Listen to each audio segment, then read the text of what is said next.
I'm Ronald Davis. I'm currently the Chief of Police for the City of East Palo Alto, California. I am humbled to provide testimony at today's hearing. As was mentioned, I did have the honor of testifying at the last Senate hearings on racial profiling in 2001. When asked to come before this committee today, the first thought that came to my mind was actually a question. What has changed since my testimony in 2001 when President Bush then stated, racial profiling is wrong and we will end it in America? My testimony today is based on three diverse perspectives. First, as a racial profiling and police reform expert.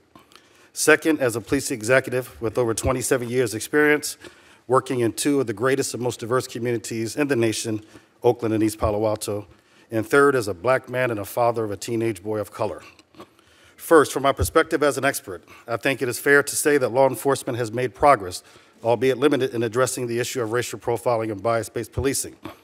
Over the past 10 years, the Department of Justice Civil Rights Division, through its pattern and practice investigations, has worked with law enforcement agencies nationwide to provide guidance on racial profiling policies and promote industry best practices.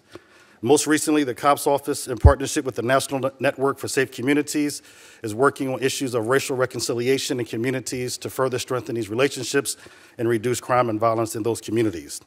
Today, there are very few police agencies in the United States that do not have some type of policy prohibiting racial profiling and bias-based policing.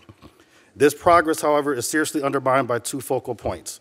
First, there exists no national standard definition for racial profiling that prohibits the use of race, national origin, and religion except when describing a person. Consequently, many state and local policies define racial profiling as using race as the sole basis for a stop or any police action.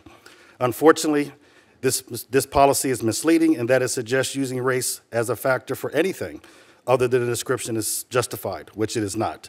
Simply put, Mr. Chairman, race is a descriptor, not a predictor.